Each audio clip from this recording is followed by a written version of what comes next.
ଦଳଟା ଚିପିବୁନି ଦଳ ଚିପିଲେ ଚିପି ରାଖି ରହୁଛି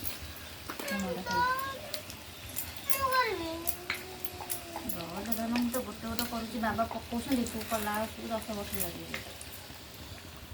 ମୁଁ କରିଦେ ମୁଁ ଯିବି କେତେ କାମ କରିବନି ମୋର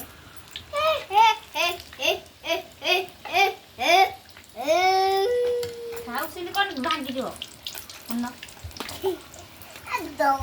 କାଲି କ'ଣ ଅଛି କାଲି ଗଣିତ ଅଛି ପଚାରୁଛି ସେତେବେଳେ ଆସିକି ସ୍କୁଲରୁ ଆଇଲେ ତ ପଚାରିଲ କ'ଣ ଲେଖିଲା କ'ଣ ପଚାରିଲେ